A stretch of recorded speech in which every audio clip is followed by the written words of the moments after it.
बिस्मिल्लाहिर्रहमानिर्रहीम। Express sports page में Mirza Iqbal Baig express news के नाज़रीन को खुशामदीद कहता है। हम अपने शो में मुख्तलिफ मौज़ूआत पर तो बात करते रहते हैं, मुख्तलिफ खेलों के हवाले से भी बात करते रहते हैं, लेकिन हमने एक ऐसा सिलसिला शुरू किया कि जिसमें हम खेलों से ताल्लुक़ रखने वाली उन शख्सियात को कि जो इस मुल्क के सब्ज़ हिलाली परचम की सरबलंदी का सबब बने, उनकी ज़िंदगी के हवाले से बात करें। और मुतअद्दिद ऐसे स्टार्स को हम अपने प्रोग्राम में लाए, चाहे वो जहांगीर खान हो, हॉकी ओलंपियन समीउल्लाह हो, वसीम अकरम, वक़ार यूनुस, मोहम्मद हफीज़, बेशुमार क्रिकेटर्स जो थे वो हमारे क्रिकेटर्स भी और स्पोर्ट्समैन भी हमारे शो में आए। तौसीफ़ अहमद, उनसे हमने बात की उनकी ज़िंदगी के हवाले से। आज हम जिस शख्सियत से बात करने जा रहे हैं वो किसी तारुफ के मोहताज नहीं। यही कराची में उन्होंने क्रिकेट शुरू की और फिर जब वो अपना पहला टेस्ट मैच खेल रहे थे तो उन्होंने जो पार्टनरशिप की आसिफ इकबाल के साथ एडिलेड में, वो कोई नहीं भूल सकता कि ये रन लेकर आसिफ इकबाल ज़्यादातर बैटिंग कर रहे थे, आप समझ गए होंगे। और फिर बेंगलोर के हीरो, मार्च 1987 बेंगलोर का चिन्ना स्वामी स्टेडियम, और वहाँ इकबाल कासिम ने 121 रन देकर 9 विकेटें हासिल की। 9 विकेटें तौसीफ़ अहमद ने हासिल की और पाकिस्तान पहली मरतबा भारतीय सरजमीन पर कोई टेस्ट जीता, आप समझ गए होंगे। मेरे साथ मौजूद है पाकिस्तान के former test cricketer, left arm spinner Iqbal Qasim, जो 50 टेस्ट मैचेस खेले। इससे पहले कि हम इकबाल कासिम से गुफ्तगू के सिलसिले का आगाज़ करें, एक छोटा सा पैकेज आपको दिखाते हैं इकबाल कासिम के क्रिकेट कैरियर के हवाले से, और जब वापस आएंगे तो इनसे गुफ्तगू के सिलसिले का आगाज़ करेंगे।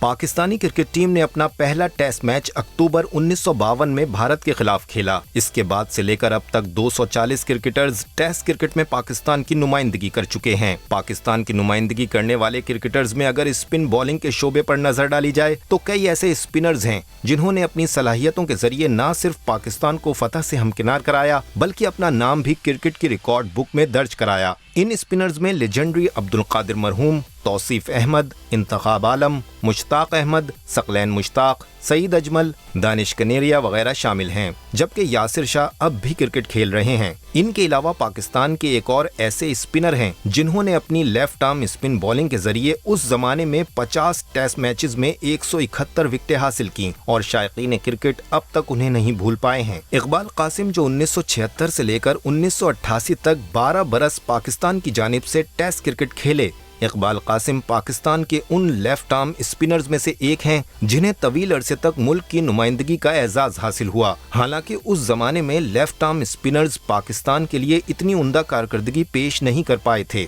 जबकि गुज़िश्ता कुछ अरसे में जुल्फ़िकार बाबर ने भी अपनी लेफ्ट आर्म स्पिन बॉलिंग के जरिए अच्छी कारकर्दगी पेश की, लेकिन वो भी अब किस्सा पारी न बन चुके हैं। इकबाल कासिम के हवाले से अगर ये कहा जाए कि वो पाकिस्तान के लेफ्ट आर्म स्पिनर्स के लिए एक रोल मॉडल हैं तो बेजाना होगा। इकबाल कासिम पाकिस्तान की कौमी सिलेक्शन कमेटी के चेयरमैन भी रह चुके हैं। इससे पहले वो सेलेक्टर भी रह चुके हैं, क्रिकेट कमेटी के सरबराह भी रह चुके हैं, और इन जैसे लेफ्ट आर्म स्पिनर्स अब पाकिस्तान क्रिकेट में नापैद हो गए हैं। यकीनन जब भी क्रिकेट का मौर्रिख पाकिस्तान क्रिकेट की तारीख लिखने बैठेगा, इकबाल कासिम का नाम इसमें जरूर आएगा। इकबाल भाई बहुत बहुत शुक्रिया।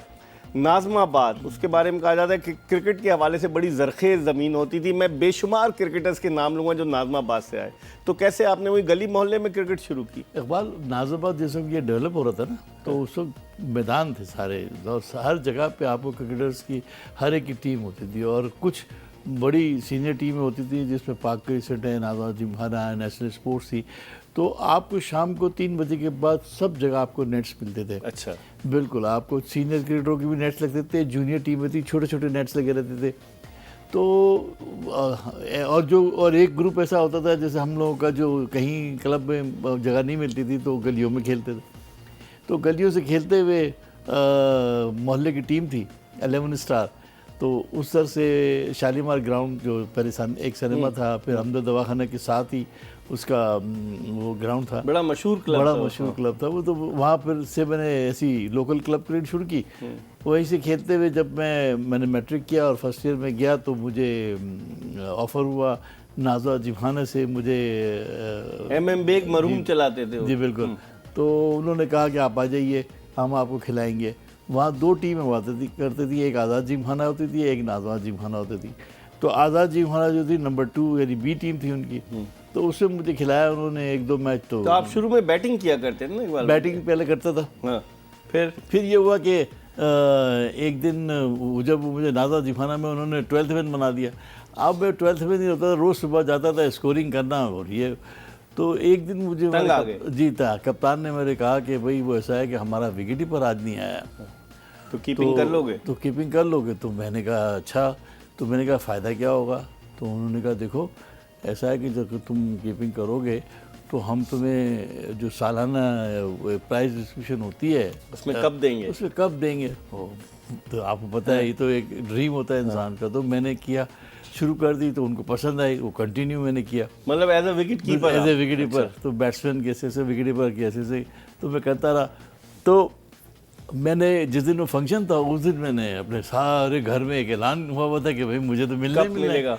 तो मैंने मोहल्ले से भी 3-4 लोग थे, मेरे घर वाले भी थे, वो सब वहाँ लेके गए। मिला नहीं कब? अब पूरे फंक्शन हो गया, फारिग हो गए, बड़ी बेइज्जती हुई। उस दिन मैंने कहा ये कीपिंग में भी छोड़ो। अच्छा। फिर बैटिंग, फिर आगे हम नॉर्मल बैटिंग की तरफ आ गए और बॉलिंग भी थोड़ी थोड़ी करते थे। फिर एक कराची जिमखाना का एक टूर्नामेंट होता था जिम्बी कप बाटा के नाम से, अंडर 19 के, तो 19। तो वो एक टूर्नामेंट जो था वो हमारी जिमखाना से खेल रहा था, तो उसमें मैंने हाईएस्ट विकेट लिए बॉलिंग में। तो मेरा सिलेक्शन अंडर 19 में हुआ, बुखारी साहब थे। तो उस सिलेक्शन का भी एक अजीब सा था नाम कि पहले तो मुझे पता ही नहीं चला कि मेरा नाम आया है कि नहीं आया। तो मैं 2-4 दिन के बाद गया, मैं बेग साहब की दुकान पे पूछने के लिए कि अब मैच रेडियो रैक्स होती थी उनकी जी, रेडियो रैक्स। तो मैंने कहा कि बेग साहब किस दिन मैच है हमारा वो क्लब का? तो उन्होंने कहा तुम गए नहीं, बुखारी साहब बहुत सख्त नाराज़ है तुमसे। ये मैंने कहा मुझे तो पता ही मेरा नाम नहीं है। खैर उन्होंने मुझे भेज दिया वहाँ पर KPI ग्राउंड पर, पारसी इंस्टीट्यूट के ऊपर। तो मैं जब गया तो मैंने उनसे, लाइन लगी हुई थी, बेतहाशा लड़का, ट्रायल्स हो रहे थे। हाँ। तो मैंने जाके उनसे कहा, मैंने कहा सर मेरा नाम आपने भेज दिया था तो मुझे पता ही नहीं चला। उन्होंने कहा तुम्हारा नाम क्या है? तो मैंने कहा कि इकबाल कासिम अली मोहम्मद। इतना बड़ा नाम था मेरा। तो मोहम्मद इकबाल कासिम अली मोहम्मद करके। तो कहने में इतना बड़ा नाम को अखबार में दूंगा तुम्हारे लिए, इसलिए नहीं दिया मैंने। इसलिए तो मैंने कहा सर मुझे क्या पता। उन्होंने फिर उसको शॉर्ट किया वहाँ पर, इकबाल कासिम किया। तो ये नाम जो है ये बुखारी साहब का है, दोनों दिया। वहाँ से फिर इकबाल कासिम कैसे शुरू हुआ। तो जब अंडर 19 की टीम में सेलेक्ट हो गए तो बलोच कप्तान थे हमारे, आफ्ताब बलोच, हारून रशीद, मैं पहली दफ़ा हम लोग उसमें शामिल हुए। और सिंध की टीम थी कराची की टीम। मेरे ख्याल लाहौर से हमारा मैच था फाइनल। उसमें पहली इनिंग में चौथे नंबर पे शायद हारून गया था, 5-6 नंबर पे मैं था। तो हमने, उसने कुछ 44 किए, मैंने कुछ 34 किए थे। तो अच्छा खासा हमने बैटिंग में उनको वो किया था। तो ये देखते हुए कि भाई ये बैटिंग भी कर लेता है, बॉलिंग भी कर लेता है, इन्होंने मुझे आफ्ताब बोलते, आखिरी जो लास्ट दिन था उसमें कोई रिजल्ट का तो तवक्को नहीं थी, उसने मुझे बैट करा दिया कि ओपन चले जाओ। माजिद उस्मान उसके फास्ट बॉलर थे, बड़े ज़बरदस्त। पहले ही बॉल उसने मुझे बाउंसर किया तो मेरे लगी यहाँ पर, मैं गिर गया। वो उस दिन से फिर ये बैटिंग छोड़ दी, लेफ्ट आर्म फिर बॉलिंग की तरफ ध्यान दिया। तो लेकिन ऐसे शुरू हो गए। लेकिन आपका ताल्लुक तो मेमन कम्युनिटी से, और मेमन कम्युनिटी के बहुत कम लोग क्रिकेट में आए, ज़्यादातर तो बिजनेस की तरफ चले जाते हैं। तो आपको सपोर्ट था जब आप खेलते थे? लोग कहते नहीं, घर वाले कहते होंगे यार किन चक्करों में पड़ गए? उस वक्त तो फ्यूचर इतना नहीं था आपका। बात तो आपकी बिल्कुल सही है। बहुत डांट पड़ती थी जनाब, इसलिए कि वो वालिद साहब का कारोबार लड़काना भी था। उनकी ख्वाहिश थी कि मैं जाके वहाँ बैठूँ और वहाँ जाके संभालें काम वाम, मगर वो हमारे दिमाग में तो आपको पता है कि वो क्रिकेट का खन्नास था। वो हम लगे रहे इधर ही। और वालदा मेरी बहुत सपोर्टिव थी। वो बेचारी, अब्बा के सामने से मैं फ्रंट डोर से ऐसी सादे कपड़ों में जाता था, वो बेचारी पीछे से मुझे जो है वो जूता भी फेंक देती थी, कमीज भी और किट भी। तो अल्लाह उनकी जन्नत नसीब करे। तो उन्होंने मुझे बहुत सपोर्ट किया।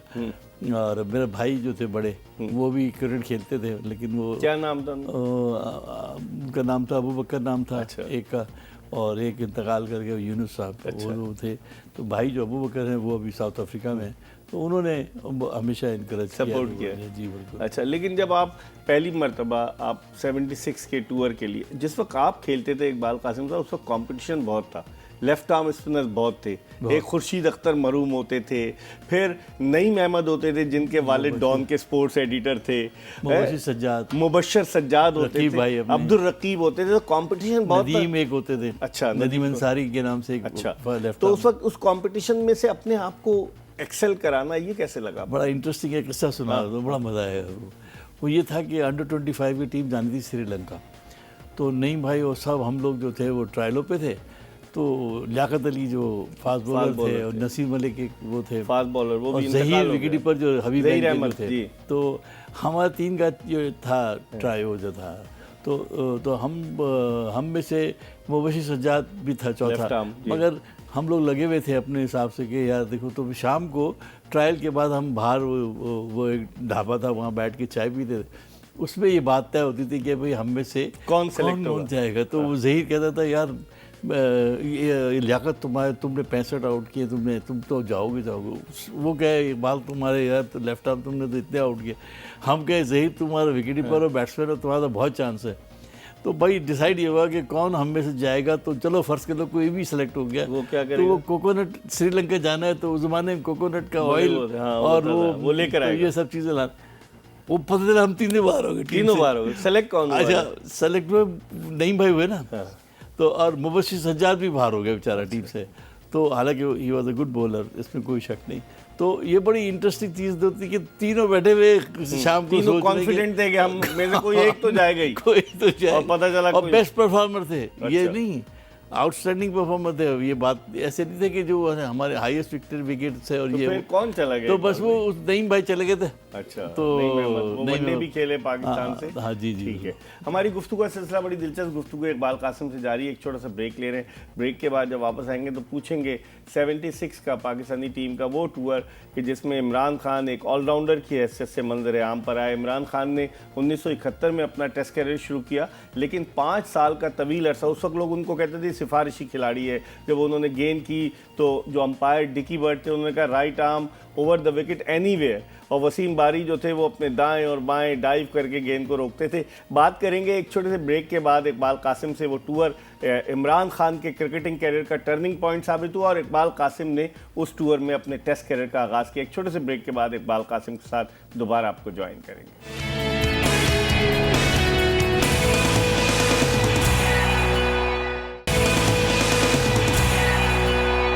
ब्रेक के बाद एक मरतबा फिर आपको खुशामदीद कहते हैं। इकबाल कासिम साहब के साथ बड़ी दिलचस्प गुफ्तगू हो रही है।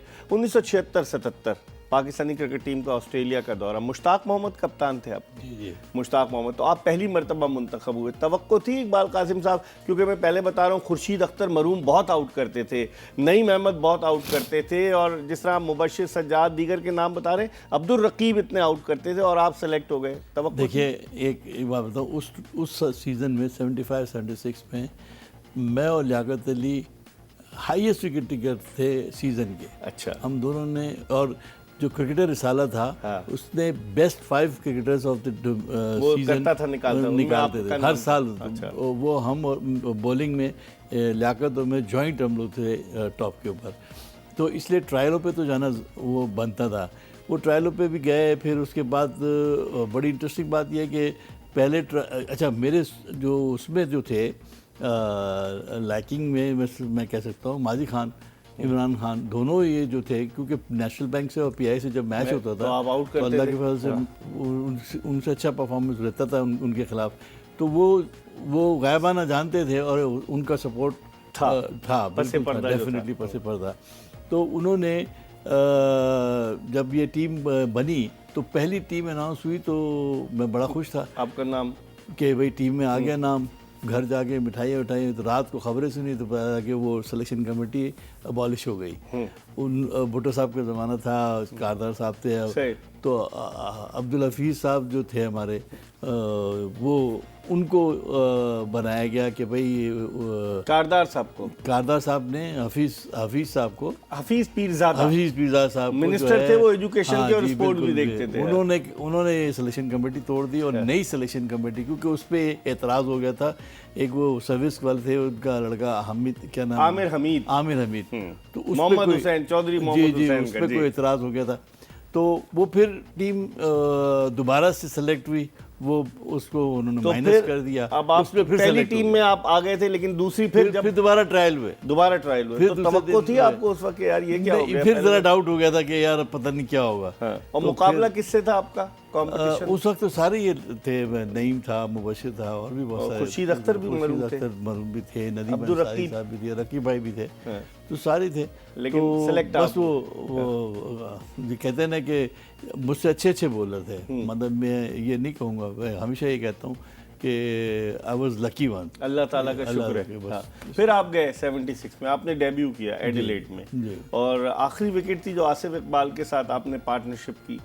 आसिफ इकबाल बैटिंग कर रहे थे, आप रन लेके भाग जाते थे और बड़ी देर तक ये ट्रायो खड़ा रहा, और उनकी टीम इतनी तगड़ी टीम थी, डेनिस लेली, जेफ थॉमसन, मैक्स वॉकर, बड़ी तगड़ी टीम थी। तो वो क्या फीलिंग्स थी जब इकबाल कासिम टेस्ट क्रिकेटर बना? देखिए, एक बात तो जहन में रख लें कि एक अंडर 19 का प्लेयर, जिस ज़माने में ना टीवी है, ना कोई इसको इन्फॉर्मेशन है कि कौन से ऑस्ट्रेलिया में कौन से प्लेयर हैं, क्या है, मेरे कुछ लिए नहीं तो पता ये था कुछ भी आपको? नहीं पता था ना मैं जानता था कि लिली कौन है, थॉमसन कौन है, वॉकर कौन है, मेसी कौन है, मुझे तो कुछ पता नहीं।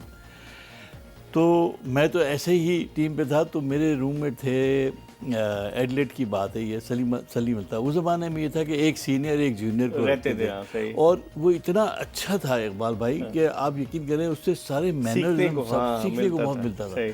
तो उनकी मेरे को इंस्ट्रक्शन थी कि आपने 10 बजे के बाद लाइट ऑफ कर देनी है। सलीम अल्ताफ, वो था भी गोरा स्टाइल ना उनका। हाँ। उन्हीं वो जनरल उसे हरे करूँ। तो वो आते थे 11 बजे। हाँ। अच्छा, 1 घंटे का मुझे पता होता था। तो मुझे टीवी देखने का बहुत शौक था। वो वेस्टर्न मूवीज वगैरह जो वो चैनल 9 के ऊपर वो कैरी पैकेट का चैनल होता था, 7 के, वो चलता रहता था। तो वो मैं देखता, जब मैं देखता था कि 10 मिनट रह गए तो मैं बंद कर टीवी देते थे, ऑफ कर लाइट देता वाइट, था। उनको पता होता था कि ये देख के भी सोया है, हाथ लगाते थे टीवी को, वो गर्म होता था। अच्छा। वो फौरन समझ जाते थे। तो उस दिन रात को मैच वाले दिन कहने लगे कि मास्टर मुझे पता तुम जाग रहे हो और सुबह तुम मैच खेल रहे हो। मैंने कहा यार ये कैसी बातें कर रहे हैं, मेरा तो दूर दूर खेलने का वो नहीं है, निशान नहीं है, मैं तो अभी आया हूँ इस टूर पे। मैंने कहा यार इनको पता नहीं क्या है, वो ऐसे ही अपने कह रहे हैं। चक्कर से आ गए हैं।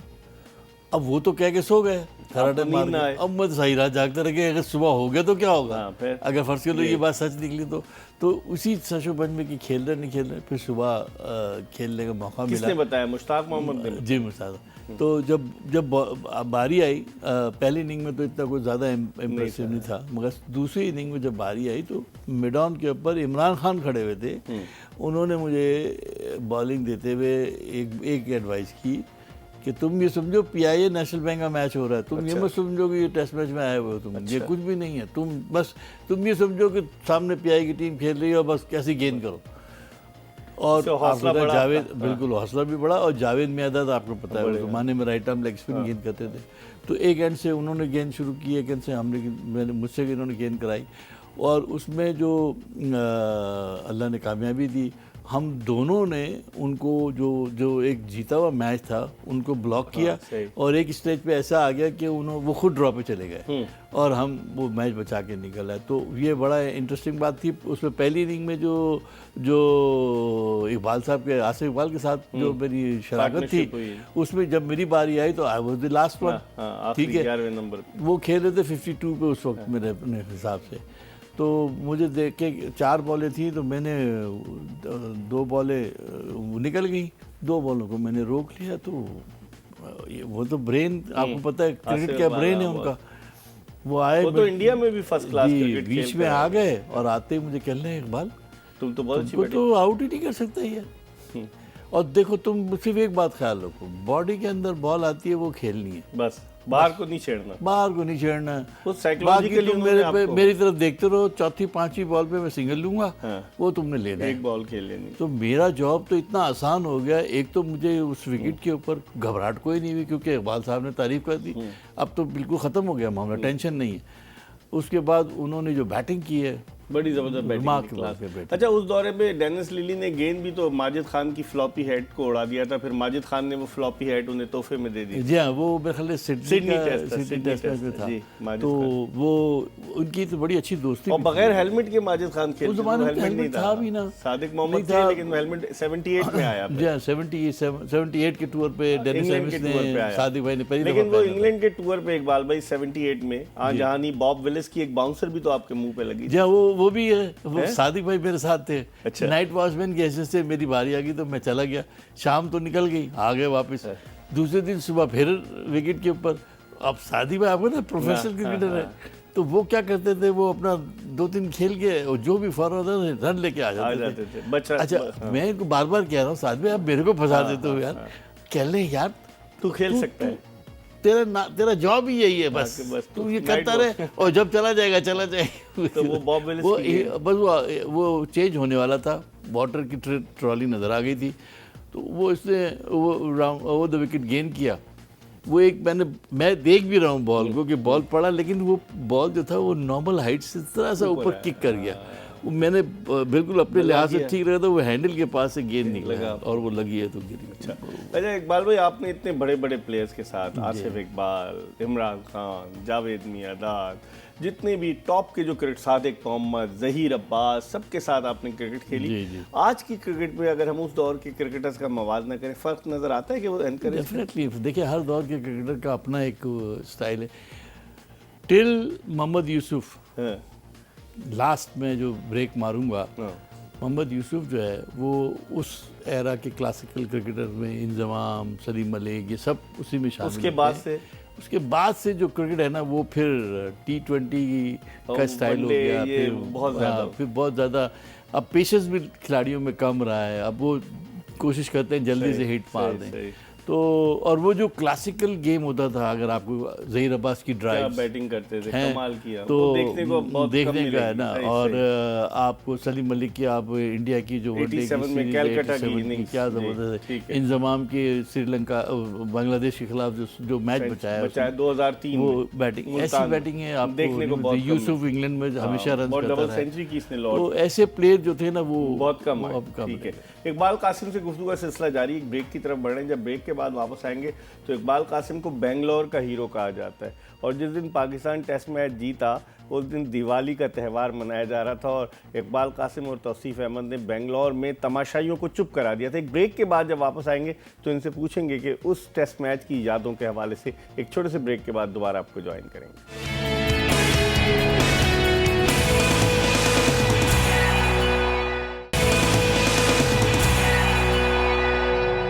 ब्रेक के बाद एक मरतबा फिर पाकिस्तान के साबिक टेस्ट क्रिकेटर इकबाल कासिम के साथ शो में खुशामदीद। आज इकबाल कासिम से हम माजी की यादों के हवाले से बात कर रहे हैं, इनके कैरियर के हवाले से बात कर रहे हैं। वो वाक़यात जो बहुत कम लोगों ने शायद सुने हो, या अगर सुने हो तो उन्हें याद ना हो, उन वाक़यात को दोहरा रहे हैं। अब थोड़ी सी बात करते हैं बेंगलोर टेस्ट की। बेंगलोर टेस्ट में तो आपको सेलेक्ट ही नहीं किया गया था, मतलब आप पाकिस्तानी टीम में नहीं सेलेक्ट हुए थे 87 के टूर पर। आपको री-इन्फोर्समेंट के तौर पर भेजा गया। अब अब्दुल कादिर और तौसीफ अहमद उस टीम में शामिल थे। तवक्को थी कि आपको भारत बुलाया जाएगा 87 के टूर? मेरा ख्याल है, देखिए मेरा ख्याल है वो सीरीज़ में पहली पाकिस्तान की टीम थी जो इंडिया गई थी जिसमें लेफ्ट आर्म स्पिनर नहीं था। और तो हमने ये नहीं कि कोई बात नहीं, हमने अपनी सीज़न उस वक्त चल रहा था डोमेस्टिक का, हम क्रिकेट खेल रहे थे। और उससे पहले आप इंडिया गए थे 78-79 में। जी, हाँ, 79 में। तो हमने कहा कोई बात नहीं, तो 83 में भी गया था जहीर अब्बास की टीम में, जो कप्तान थे। तो हम मेरी एक हमेशा से ये रही है कि अगर आप टीम में सेलेक्ट हो जाते हैं तो ठीक है, नहीं होते हैं तो आपके पास प्लेटफॉर्म है डोमेस्टिक का, आप वापस जाइए, खेलते रहिए खामोशी से, और फिर हर मैच खेलिए। ये नहीं कीजिए कि आप चूजी बने और अफसुर्दा हो जाएं कि ये नहीं। मैं फिर चाहे सक्खर के ख़िलाफ़ हो, चाहे मुल्तान के ख़िलाफ़ हो, चाहे पिंडी के ख़िलाफ़ हो, मैंने मैच खेलना ही खेलना है। तो वो ये हुआ कि हम खेल रहे थे और नेशनल बैंक की टीम भी, कैप्टन भी था, तो टूर चल रहा था। तो उस वक्त तक मैंने कोई 70 के करीब आउट कर लिए थे। तो मुझे एक दिन बिस्किट फैक्ट्री साहिवाल मियां बशारत तो उनके ग्राउंड पे मैच हो रहा था, हबीब बैंक से मेरा ख्याल मैच था। तो तीसरे दिन मेरे ख्याल है, हाँ, तीसरा दिन था, तो मुझे एक कॉल आई कि जनाब आपको मुस्तफ़ा साहब गुलाम मुस्तफ़ा खान उन्होंने कहा कि भाई आप मैच छोड़ के आ जाएं आपको लाहौर में सेलेक्टर बनाया। तो यावर सईद साहब थे और मरहूम हसीब हसन साहब थे। तो यावर साहब ने मुझे कहा कि जाना है, कहा कि भाई तुम यहीं से माल से ही तो अपना जूता उतर लो और पासपोर्ट मंगा लो, ये वो। तो वही रात को मैंने बीवी को फ़ोन किया, सुबह TCA से चीज़ें आ गई और बस वहीं से चले गए। तो वहीं से फिर हम जयपुर, सीधा दिल्ली से जयपुर, और तो तीसरा टेस्ट मैच बेंगलोर होना नहीं, जयपुर में था, जयपुर में, तो वो होना था। तो वो ज़ियाउल हक साहब भी तो पहुंचे थे मरूम डिप्लोमेसी, क्रिकेट डिप्लोमेसी के लिए, हालात संगीन थे। तो उस वक्त जयपुर और उसके बाद वो था अहमदाबाद। तो वो 2 टेस्ट में हमने खेले, तो कोई ऐसा कोई खातिर खा कोई फ़र्क नहीं पड़ा ना, क्योंकि विकटें भी उन्होंने बड़े अच्छे साथ। अब ये बेंगलोर गए आप? जहाँ जो उनके अखबारात जो थे ना, वो इस बात को बड़ा वो करते कि यार सीरीज़ इतना लंबा खेलने के बाद भी सीरीज़ डिसाइड नहीं हो रही, ये नहीं, प्रेशर पड़ गया था उनके पास। तो उन्होंने विकेट जो थी वो बनाई ऐसी कि जो अपेरेंटली लग रही थी ऊपर से ग्रीन, मगर किसी को नहीं अंदाजा था कि ये, क्योंकि उन्होंने रस्सियाँ बांधी हुई थी, कोई जा नहीं सकता था। तो और रूल भी था कि आप जा नहीं सकते हैं। तो इत्तेफाक से मैं और तौसीफ जो थे वो प्रैक्टिस करके हम वहीं जूता उतार के बैठ गए थे नेट के पास ही। तो आहिस्ता आहिस्ता आहिस्ता प्रैक्टिस से एक दिन पहले, टेस्ट मैच से पहले की बात है, तो आहिस्ता आहिस्ता लोग जो थे वो अपने अपने चले गए। तो ग्राउंड साहब भी जो था वो रिलैक्स हो गया, वो भी इधर साइड पे हो गया। जब हम उठे तो अपना हमने जूता पहना, आहिस्ता आहिस्ता रस्सी के साथ साथ जाते जाते मैं अंदर चला गया। अंदर जाके जैसे ही मैंने विकेट के ऊपर हाथ रखा तो वो टक करके आवाज़ आई। तो मैंने कहा तौसीफ भी तो छटक रही है, तो 3 दिन भी नहीं चलेगा टेस्ट मैच, और ये तो ऊपर से ग्रीन नज़र आ रहा है पत्ता इसका सारा। उस मैच में सलीम जाफर को बॉलिंग ही नहीं दी गई थी, तो यार वो अब गले में घंटी कौन बांधे भाई। तो मैं तो क्योंकि वैसे भी नॉन ग्राटा था, तो तो फिर आपको पता था कि मैंने पता था कि आखिरी वक्त पे अब्दुल कादिर की जगह आपको खिलाया गया। अरे सर मैं बता रहा हूँ कि एक दिन पहले मैंने जाके उनसे वो क्या नाम अपने इमरान खान साहब से बात की है, उनके कमरे में, विला में जाके। मैंने कहा जी वो गिले शिकवे अगर कुछ हैं तो, क्योंकि अब इसके बाद तो कैरियर मेरा ख़त्म हो रहा है और इंग्लैंड आप मुझे लेके नहीं जाएंगे, ऑब्वियस सी बात है। तो उन्होंने कहा नहीं नहीं तुमको पता है जैसा मैं किसी की वो नहीं करता हूँ, और ये नहीं है वो नहीं, और ठीक नहीं। तो और उन्होंने ये भी क्लियर किया कि कराची की, मैंने कहा भाई ये जो पेपर्स वगैरह लिखते हैं मेरा इससे कोई ताल्लुक नहीं। बट एनीवे वो इंडिकेशन ये था कि आप नहीं खेल। लेकिन फिर अगले दिन ये मैं से आपसे पूछूंगा, एक ब्रेक के बाद, प्रोग्राम का आखिरी ब्रेक है, इकबाल कासिम से बड़ी दिलचस्प गुफ्तगू हो रही, ब्रेक के बाद आपको ज्वाइन करेंगे।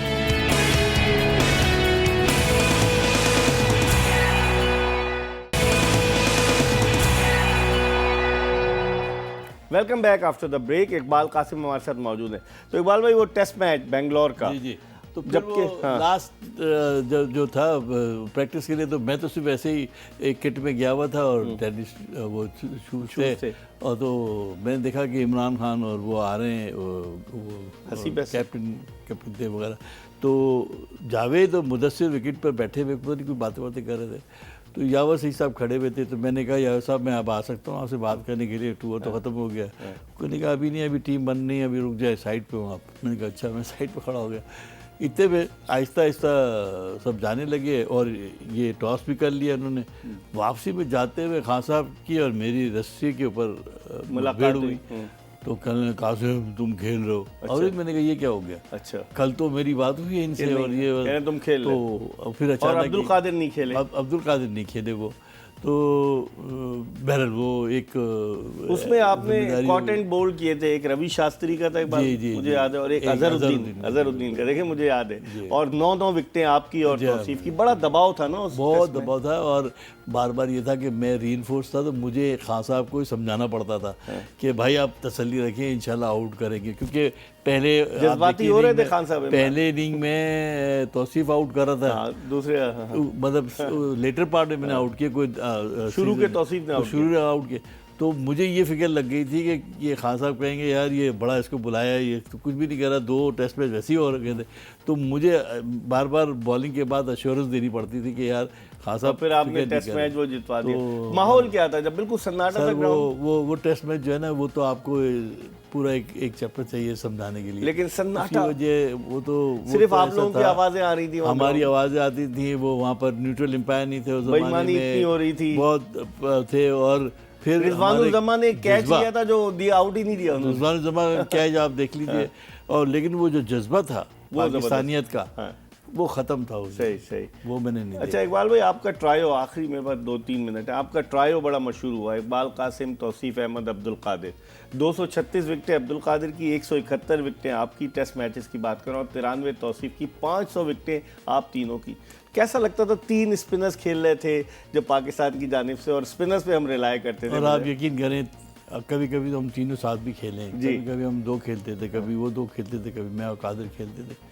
मगर साहब कभी ये एहसास नहीं हुआ कि वो हम अलग हैं या हमसे कोई वो नहीं। हमने जब भी खेले, मेरी और कादिर की तो ये होती थी कि हम, वो सामने से अगर गेंद करता था और मैं इधर से गेंद करता था, तो हमारा डिस्कशन ये नहीं होता था। डिस्कशन ये होता था कि भाई विकेट का पेस कैसा है। अच्छा, मतलब एक दूसरे को हेल्प करनी होती थी कि यार पिच आगे करनी है, पीछे करनी है। गुड लेंथ का स्पॉट जो है ना, वो वेरी करता है। अगर आपकी पिच जो है वो हार्ड बनी हुई हो तो और तेज हो तो आपको पीछे से गेंद करनी पड़ती है, अगर स्लो हो तो आपको आगे से गेंद करना पड़ता है। लेकिन आपस में बड़ा कोऑर्डिनेशन था। वसीम बारी जब तक था, वसीम बारी हमारा और कादिर का, ये हमारा। लेकिन कादिर को बाऊ कहते थे, आपको काका, ये कौन कहता था? घर का नाम था आपका? ये देखिए, काका तो हमारे गुजराती में जो है ना, जो इंडियंस हमारे क्रिकेटर दोस्त थे, वो क्योंकि इंडिया में काका is a very soft name के भाई, जिसको आप प्यार से बुलाते हैं बंदे को, बच्चे को।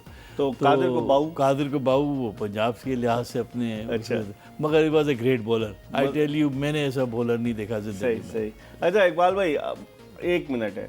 आखिरी जो सुनील गावस्कर को आखिरी टेस्ट इनिंग्स में 1988 में 87 में वहाँ बेंगलोर में आपने आउट किया, और उसके बाद 1988 का ऑस्ट्रेलिया के खिलाफ लाहौर टेस्ट आपके कैरियर का आखिरी टेस्ट था। कैसे देखते हैं आप 1976 से 1988 तक 12 साल इन और आउट भी रहे, 50 टेस्ट मैचेस खेले, उस वक्त रेस्ट डे भी होता था, कैसे देखते हैं? मुतमईन हैं आप? देखिए, बहुत अल्लाह का शुक्र, मेरे रब का बड़ा एहसान कि बावजूद तमाम उसके के जो आपके आगे पीछे कोई नहीं, अल्लाह तवक्कुल आपने किया और आप अपनी बेस्ट ऑन परफॉर्मेंस खेलते रहे। और मज़े की बात यह है, मैं जो है उसी वक्त खिलाते थे जब इनको ज़रूरत होती थी। ये कभी इन्होंने ऐसा नहीं किया कि मुझे सीरीज़ पूरी मिली हो, मैं कहूँ हाँ यार ये सीरीज़ पूरी मिल गई है, नहीं। जहाँ उन्होंने देखा फिर आपने डिलीवर भी किया, और मैंने हमेशा, मेरे रब का बड़ा एहसान है कि उसने हमेशा कुछ न कुछ करा ही दिया। वो कहते हैं ना, जिसका कोई नहीं उसका खुदा होता है। तो एक जुमले में बताइएगा, इस्तीफे क्यों देता है इकबाल कासिम? सिलेक्शन कमेटी से इस्तीफा दे दिया, बहुत हार्ड इस्तीफा दे दिया है सर, मैंने बहुत हार्ड क्रिकेट खेली है, बहुत मुश्किल हालात में खेली है, बहुत डिफिकल्ट में। मुझे ये पता होता है कि अगर आप कोई जाति करते हैं तो फिर बर्दाश्त नहीं होनी चाहिए। तो जब मैं देखता हूँ कि टीम हार गई और सिलेक्शन मेरी भी थी इसमें, और जिम्मेदारी कबूल करता हूँ कि भाई नहीं, दूसरे को मौका मिलना चाहिए। तो ये इसमें कोई बुरी बात नहीं है। अगर मैं किसी कमेटी से इस्तीफा देता हूँ तो ये ना समझना क्रिकेट की बेहतरी के लिए, और आप भी मुतमईन होते हैं, पब्लिक भी मुतमईन होती है। बहुत बहुत शुक्रिया। इकबाल कासिम से गुफ्तगू तो और हो सकती थी, मुझे याद है कीर्ति आज़ाद ने इनको छक्के मारे थे, एक मैच हुआ था भारत में, बहुत सारी चीज़ें मुझे याद है। लेकिन इंशाअल्लाह ताला अगर ज़िंदगी ने वफा की एक और नशिस्त अगर आइंदा हुई तो इकबाल कासिम से ज़रूर पूछेंगे। हमें उम्मीद है कि पाकिस्तान के इस मायनाज लेफ्ट आर्म स्पिनर की कहानी, इनकी ज़बानी आपको पसंद आई होगी। मिर्ज़ा इकबाल बेग को इजाज़त दीजिए, अल्लाह हाफ़िज़।